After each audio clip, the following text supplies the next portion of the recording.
चलो बच्चों, अब हम शुरू कर रहे हैं राउल्ट के नियम में केस नंबर सेकंड को। और केस नंबर सेकंड है अवाष्पशील विलेय तथा वाष्पशील विलायक युक्त विलयन का। केस नंबर फर्स्ट जो हम पढ़े हैं उसमें क्या था, विलेय और विलायक दोनों की ही अवस्था द्रव अवस्था थी और दोनों ही वाष्पशील थे। केस नंबर फर्स्ट को यहाँ पे हम थोड़े समय में दर्शा दे रहे हैं। केस फर्स्ट में हम लोगों ने ये देखा है अभी विलेय और विलायक दोनों ही क्या हैं, द्रव अवस्था में हैं। द्रव अवस्था में दोनों ही उपस्थित है। यह अवयव एक और यह अवयव नंबर दो, दोनों को मिक्स करके विलयन बनाया गया। विलयन, और इस विलयन के अंदर अवयव एक का आंशिक वाष्प दाब, चूंकि दोनों ही वाष्पशील हैं तो दोनों का ही वाष्प बनेगा और उसके कारण वाष्प दाब उत्पन्न होगा। तो अवयव एक का आंशिक वाष्प दाब हम लोगों ने P1 इक्वल टू शुद्ध अवस्था में इस अवयव का वाष्प दाब गुणे विलयन में इसके मोल प्रभाज कितने उपस्थित हैं के बराबर होता है। इसको हम लोग डिराइव किए। और दूसरे घटक का आंशिक वाष्प दाब, दूसरे घटक का शुद्ध अवस्था में वाष्प दाब और विलयन में इसके मोल प्रभाज के गुणनफल के बराबर, ये भी हम लोगों ने डिराइव किया। और इस प्रकार कुल टोटल प्रेशर P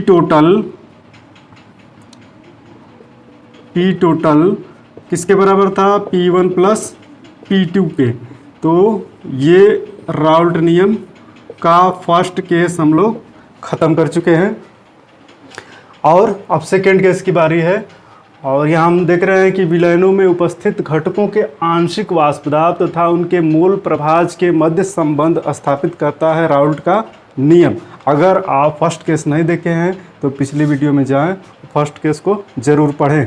तो यहाँ हम अब सेकेंड केस पे चल रहे हैं। वाष्पशील विलेय, अवाष्पशील विलेय तथा वाष्पशील विलायक युक्त विलयन है।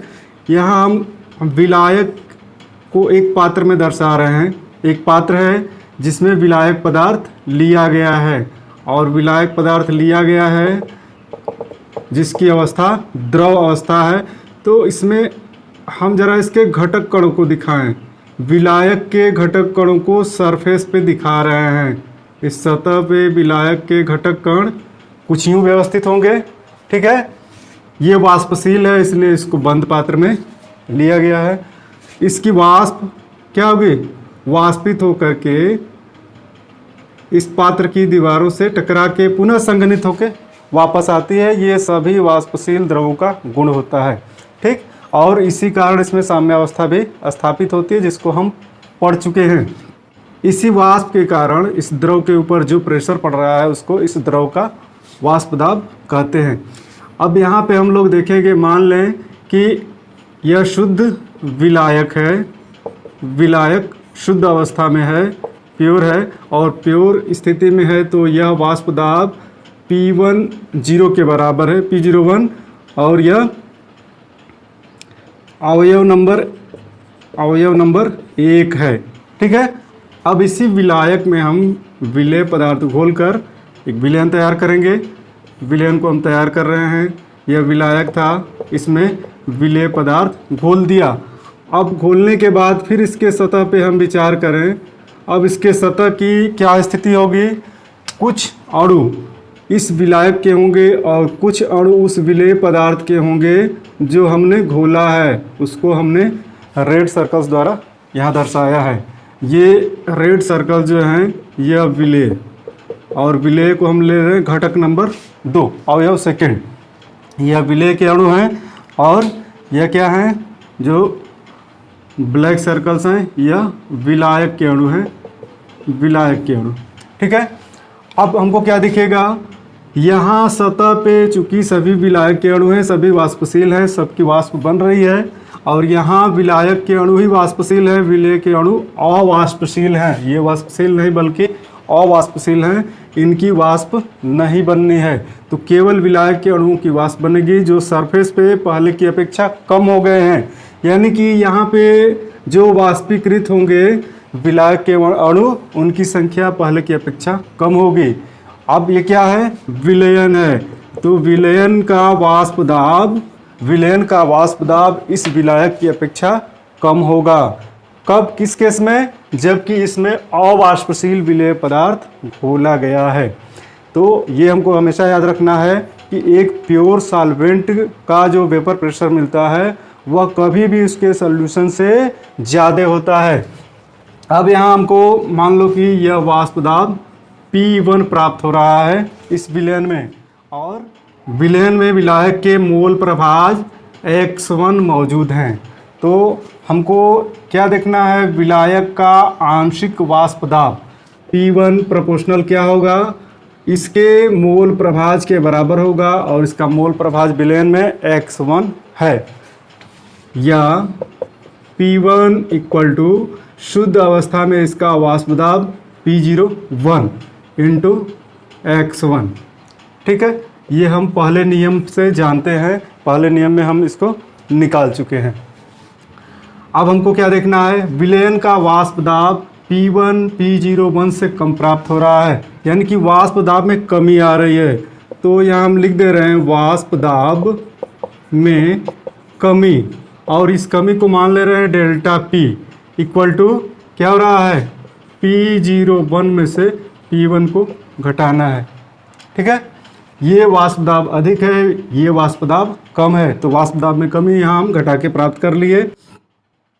अब इस P1 की जगह हम ये वैल्यू रख रहे हैं, P1 equal to P01 into X1 इसमें रख रहे हैं। इसको समीकरण नंबर 1 बना लिया। समीकरण 1 से P1 का मान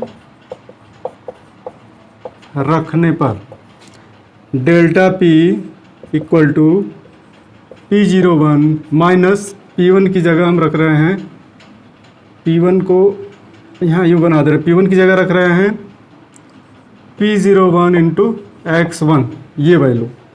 अब यहाँ से हमको P1 क्या दिख रहा है, कॉमन दिख रहा है, कॉमन है तो इसको हम निकाल ले रहे हैं बाहर। P10 1 minus X1। किसी भी विलयन में अगर बाइनरी सॉल्यूशन है, यहाँ लिख दे रहा हूँ द्विअंगी विलयन में X1 plus X2 equal to 1, ये हम जान रहे हैं पहले से कि विलेय तथा विलायक के मोल प्रभाजों का योग 1 होता है। तो यहाँ से हम लोग अगर निकाल लें X2 equal to 1 minus X1, और 1 माइनस X1 की जगह हम X2 का प्रयोग करेंगे इसी इक्वेशन में। Delta P equal to P01 into इसकी जगह हम लिख दे रहे हैं इंटू X2। ठीक है, अब इसको हम इधर इस साइड लेके आ रहे हैं, डेल्टा P बटे P01 इक्वल टू X2 के।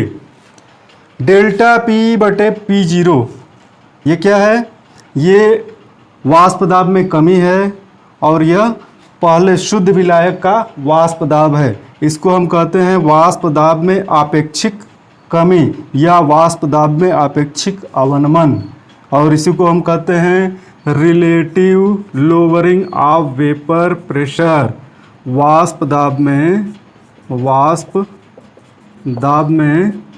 आपेक्षिक अवनमन।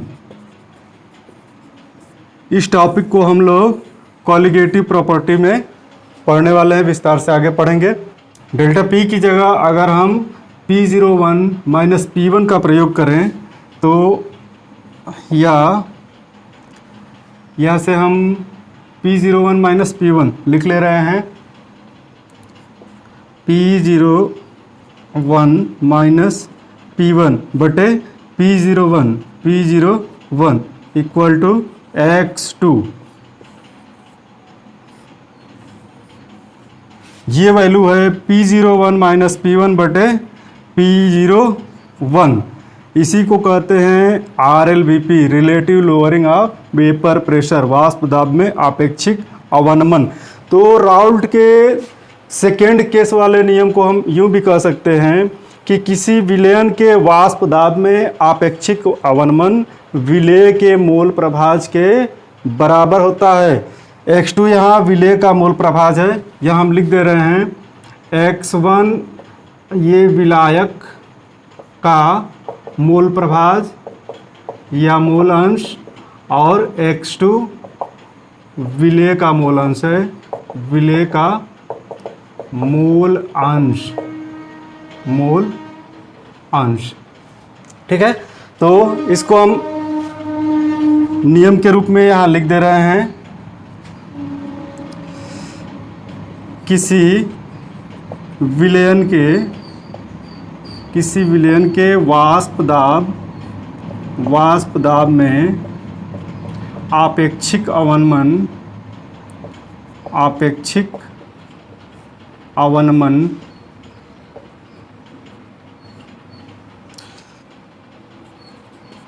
विलेय के मोल प्रभाज या मूल अंश के बराबर होता है। ठीक है, किसी विलयन की जगह ये शर्त होगी कि विलेय अवाष्पशील और विलायक वाष्पशील हो, उन्हीं विलयनों पर ये नियम काम करेगा। ठीक है, अब आपको राउल्ट का नियम अच्छी प्रकार से समझ में आ गया होगा। Thank you.